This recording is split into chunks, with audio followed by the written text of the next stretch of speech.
Alam nyo ba na sa halagang 8,000 pesos lang pwede nyo nang maging exclusive ang buong lugar na ito? May 6 rooms, may children and adult pool, at lahat ng cottages pati function area ay magagamit nyo na. Hi guys! For today's vlog, samahan nyo akong ikutin ang LTG Mountain View Resort na matatagpuan dito sa Chanco Village, Bawing, Jensan. Entrance is 50 pesos if not exclusive. So dito, merong 6 rooms na available at kapag hindi exclusive, pwede nyo siyang gamitin for 500 pesos a day. Dito hindi nyo na kailangan ng air condition room dahil malamig po dito sa gabi. So this is the pool area. If not exclusive, you have to pay 50 pesos kung gusto nyong maligo sa pool. Meron silang mini park dito for children to play.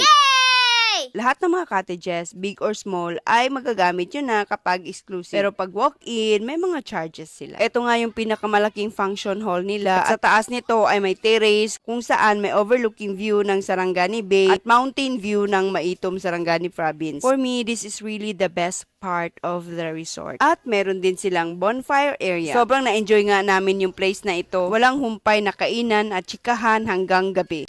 So ayun, naabutan nga kami ng gabi dito at sobrang malamig sa gabi dito guys. Sarap ding magmuni-muni at langhapin ang sariwang hangin ng gabi. For more details and information, please read the description. Nakapin yung page link nila, contact details, pati na rin yung location. Come and visit LTG Mountain View. Thank you for watching. This is Gracia. Follow me for more. Sikat na tourist destination sa Jensan noon dahil sa mala Ethiopian inspired stone house. Abandoned na po siya at eto na po siya ngayon.